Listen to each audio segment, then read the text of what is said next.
All righty, we are live. I would say that today's book is going to be quite popular among everyone that says that their lives are stressed. Here's a story that I'll just go into. So my brother is awesome. I love the guy.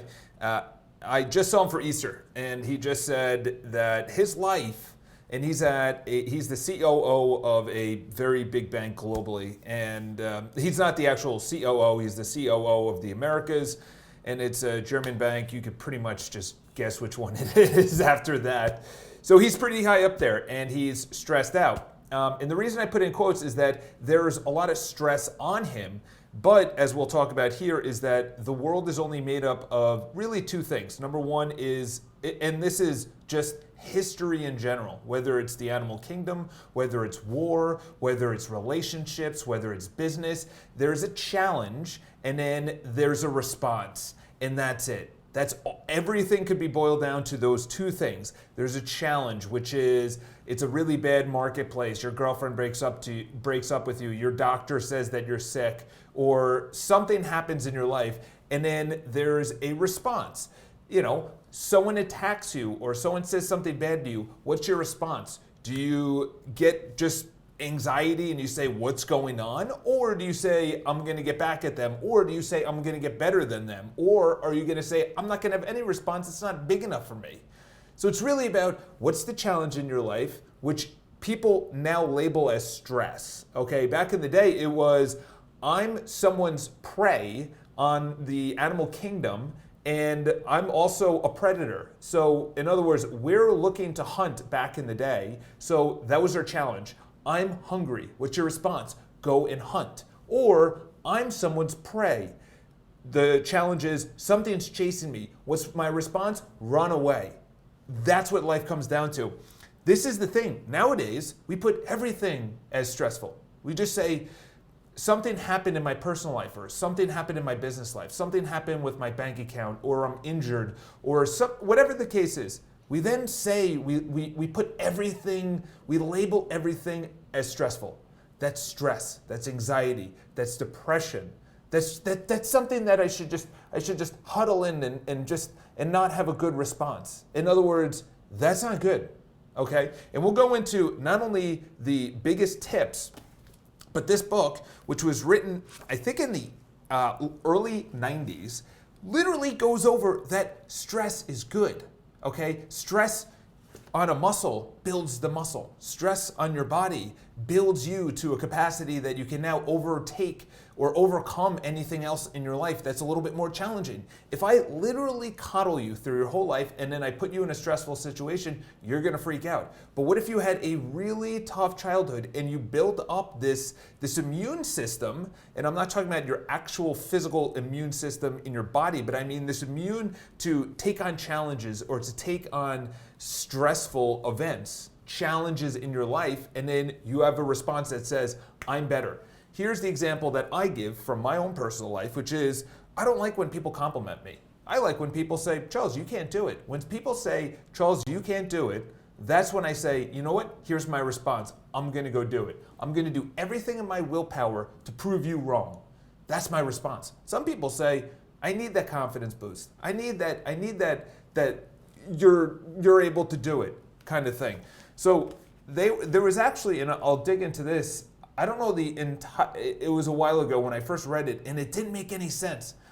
But it said that they measured the countries with the highest happiness and the highest growth, GDP. And they said that the highest stressed countries actually have the highest amount of happiness and GDP growth. Think about that for a second. The countries that had the highest stress, the people with the highest stress, in other words, the most challenging just stress on their lives. And I'm not talking about like actual third world survival situations. I mean stress as in your boss is always on there, competition, the challenge in the marketplace, the ability to actually make money and save and build a business, and the competition in the marketplace and things like that. That's what I'm talking about, is that they also had the biggest stress, but they also had the biggest happiness. Because when you go through life and there are no challenges to overcome, when there's no ability to actually prove your worth, to see that you are actually making a difference, you're not happy. There's no meaning. What's your passion? Why are you even doing what you're doing? That's where people should be really thinking. People, what they're trying to do is change the entire outside world so it fits their level of comfort. I'm offended. Okay, no, you need to get tougher. This needs to happen in the job place. It needs to be easier. No, you need to get better, okay? And this is the thing, is that as you get better, as you challenge yourself, your confidence goes up, your happiness goes up. I went through 4 books: Happiness Advantage, Before Happiness, Happier, Happiness Hypothesis, and there was another one by Sonia Libinarsky, I think that was her name. They all said the same thing, is that happiness is not something that is obtained on the outside. Happiness is attained by you either challenging yourself and overcoming it, or number 2 is just being in happiness, okay, in a state of being. It's not being given to you, okay? And it's the same thing with following your passion. And it's the same thing with challenges or stress, is that it is good. Overcoming that is where you get your confidence. Keeping in stress is known as distress. That's bad, okay? So they actually go over the wavelengths of what it should have been. Okay, back in the day, you have a circadian rhythm, which means throughout or around the day. Circadian, around the day. So your circadian rhythm is, I wake up, I go to work, I come home, I go to sleep. At work, your circadian rhythm is supposed to be stressful, off, stress, off, stress. But this is the thing, is that we live in such a high stressful situation, which is I'm always on Instagram, I'm always on email, I'm always on call, I'm always in front of a newspaper, I'm always listening to music. There is no downtime. So cortisol just over time just drips into your system. Okay, so number 1 is stress is good. Without stress, and that's what I've noticed. Okay, I actually feel this, and I'm going to get into the biggest tidbits. I actually feel this in my day-to-day life. What do I mean by that? I mean that if I am not pushing myself, I actually feel anxiety. I don't feel anxiety when I push myself. I actually feel anxiety when I don't push myself. So you guys already know, earlier this year, felt this weird body sensation that said, Charles, you're not really pushing yourself. You're not living up to your daimon, which is the highest version of yourself. Let's do triathlon training. Then I was able to put that into my life, and then I said, you need a partner, okay? Maybe not a long-term partner, but just, a girl to just, complement your life. You need to start dating, okay? I felt anxiety because I was like, you know what? I kind of pushed that away from my life. So now I say, and I take inventory every single morning of what time I get to work, what do I do at work, what are my intentions for the day, what's the good things that happened, and what needs work. And what needs work is always fun, carefree, and micro avoidances, which is, I see someone that I want to talk to or do business with or ask for that bold ask or whatever the case is, and then go and do it. So let's just go into a couple of them. This is going to be a lot, and I'm going to have to take a sip of water. All right, so let's get into this. Reordering your life so that the highest levels of health, happiness, and productivity are in fact obtainable. Okay, so this was a big thing for me, is that you have to reorder your life so that you're not putting something that you want to attain in 5 years. I want to get married with kids. Okay, great. What are you going to do today? Because that's stressful, but going and talking to someone is not stressful. So you have to reorder your life. In other words, you put the smallest common step to get your biggest goal, you put that first. Number 2, facing the truth about your most profound weaknesses and making a commitment to doing something tangible about them. So my weakness, as you guys know, was about dating and getting some kind of partner in my life, okay? And, she could be, whatever the case is, I'll establish it when I start, talking with them. Accepting the reality that every day is a battle for control, not with the world around you, but your response to it. Let me read that again. Accepting the reality that every day is a battle. It's not oh, I'm done after today. No, no, no. Every single day, love the process, love the protocol, love the system. So your reality has to change that every day is a battle that you have to love. So it's not about reordering the world around you, it's about what's your response to it. People are calling for bills, people are asking for business, the market is shifting, technology is coming into your industry. What's your response to it? Are you getting better? That's what I've noticed, especially in real estate. Increasing the capacity to respond to the forces of life is the most adaptable. So this is what I've noticed the biggest within real estate is that you have to understand there's a lot of outside forces. There's people that want to skip brokers and not go with a broker. There's technology firms that are trying to invent an app to go after our commissions. There's also technology firms that are trying to have you just go directly to them and you don't use a broker. Those are outside forces. That's something I can't control. I can't go into their board meetings and say, listen, you guys got to stop what you're doing because otherwise I'm out of a job. They don't give a shit, okay?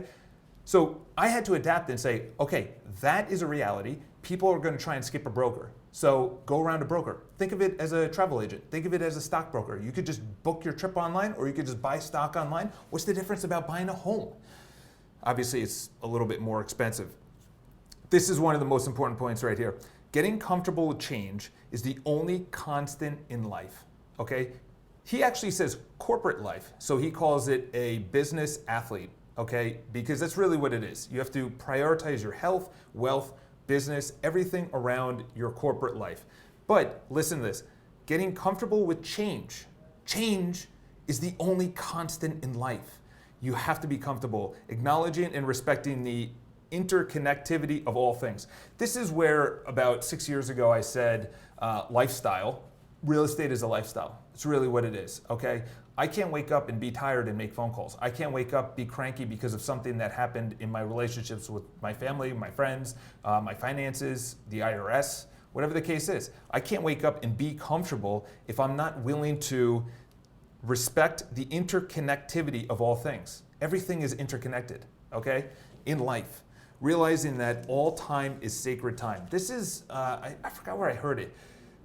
I don't think we're respecting time enough. We're always looking forward to something, including myself. You know, this morning I came to work and I said, you know, enjoy this life. Like, this is a blessing to be here, to be young, to have the ability to change, the ability to live out what we want to do, our dreams and everything else. Fully acknowledging the importance and significance of past and future while understanding life is lived in the present. Fully understanding the connectedness, blah, blah, blah, developing rituals. Developing rituals has to be probably the top thing. I also was listening to a podcast yesterday and he said there's a lot of people in your life that you're going to have to just cut out of your life. There's a lot of people in your life that you're talking to a little bit too much when you should not be talking to them enough. In other words, as David Data says, you have to be on your path. You have to be on your journey. You have to be doing what you are called to do, your passion, okay? And then insert into time frames that's available to you while you're going down the path. Perfect example, last night, my sister flies in from Bali. She's like, I just flew 30 hours around the world to come home. It's Easter. Why don't you say hi? Why don't you stick around? Why don't you sleep over? And then, you know, at my parents' house, so it was my sister and my parents, she's like, why don't you stay over and then go to work in the morning? And I'm thinking in my mind, that's the easy route. The easy route is to have a couple more drinks, to sleep over, to skip the gym, to not be ready for today. But I said, no, I got to go back to the city tonight, which sucks. And I'm not saying it's always that way, but you just pick and choose what's best. Precision thinking and acting in high stress performance arenas. So essentially, precision thinking is the response when you're working in high stress. And by the way, stress never goes away. It's only going to increase. You have a relationship, so it's you and someone else. You have a relationship and kids. It's you, someone else, and kids. You have that on top of a job, on top of the activities, on top of maybe health problems. It's only going to get seeker of stress for a lifetime. Becoming a seeker of stress in your lifetime. That's the last thing there's so many more. Understanding that toughness for a corporate athlete, that's what he calls it, is a forever journey. It's a forever journey. Acknowledging that emotions do in fact run the show. That's been extremely powerful for me, is that the initial thing this morning was, Charles, you don't need to go to the gym. Charles, take a day off. Charles, you're tired, sleep in. Those are my emotions, okay? So what I'm gonna do is, I'm gonna then put that aside and do my protocol. The more I don't feel like doing it, the more I need to do it, okay? I think it was the Dalai Lama, he said, the more I don't wanna meditate, I now meditate twice as long. And it's the same thing for us, is that the more we don't want to, so in other words, it's known as plain bad well. So you don't feel like doing it, you play the game bad, but well. You make the calls, but it doesn't matter if you're on or off, you just make the calls. Stress is inevitable, it's your response to it, okay? What you're thinking around it. And number two is, you wanna get to the point where you actually feel anxiety when you're not pushing yourself. That's what I feel. Every 3 to 4 months, I feel anxiety of just saying, Charles, you're not doing enough, which is weird. This is completely new to me. This has only happened in the last 6 months. I've went 33 years of my life of just taking the easy route, and that's great. And I hated stressful events. I hated speaking in public or going to the front of the room in class or being in the front part of the gym. Now I say, that's where I belong. That's where I'm gonna be. Because I feel anxiety if I'm not in the front and I'm working out as hard as I can. Or if I'm not in the front ready to ask a question at some kind of event or something like that. So highly recommend. It's a great book. It's an old school book. And he's talking about in there Walkmans. He's talking about you can now make a call out of your car because there's car phones. Imagine cell phones and iPods and AirPods and YouTube and Instagram and Facebook and email. No more fax machines. So highly recommend that you pick it up for the multitude of reasons that the two biggest things, and then if you guys wrote any questions, I only have like 2 or 3 minutes left on my my YouTube. The two things is that everything is interconnected, okay? So if I'm playing bad at work, I'm probably gonna play bad in my relationships, probably play bad in my health, okay? It's all interconnected. The second thing is, because of this book, I've understood that anxiety that I get every 3 to 4 months means I've plateaued or I've conquered whatever I thought was stressful at the time. And it's only 1% better. So in other words, triathlon training, it took me a while to get used to. Then it took me a while to dial in my nutrition. Now that I have that, it's easy. So it's kind of it's just on repeat. It's on just protocol. It's just something I do, okay? When I don't feel like swimming, I swim, I feel great, I wake up, I'm rejuvenated, I feed myself well, I fuel well, and then it's like, well, you kind of want a partner, so you want to insert a partner. So how do you find a partner? I'm not going to go on the dating app, so I have to approach them in person. So when I see someone and I get anxiety, it's not about not approaching them, it's not about approaching them, it's about not approaching them. That's where I'm at, where I get the anxiety. It's like, dude, you say you want this, you say you want a partner in life, but you're not actually approaching anyone. You're not actually saying hi, you're not going out on dates. And my dates are literally going to be Tuesday or Thursday, every single week, that's it. Those are the only dates. I'm not saying I'm filling those dates. I'm just saying those are really the only dates that I could do it because I'm swimming Monday, Wednesday, Friday at night. So I think I might have one tomorrow night. Depends. I don't have my phone with me. So how would that be to you? I'm biking to the gym this morning and I go, oh man, I got to book my class for tomorrow because that's the only way we can get into our class is that we book our class and blah, blah, blah. And then I went through my bag and I was like, oh, I left my phone at home. How many people? I don't have my phone on me right now. It's at home. A full day at work, no phone. How would you guys survive? Would you freak out? I can't go on Instagram. I can't do what I need to do. What about all the calls and texts I'm leaving out on them? So, all right, that's enough. If you guys have any questions, I'm going to go over, see if there's any comments. No comments. Thanks a lot. Have an amazing day. And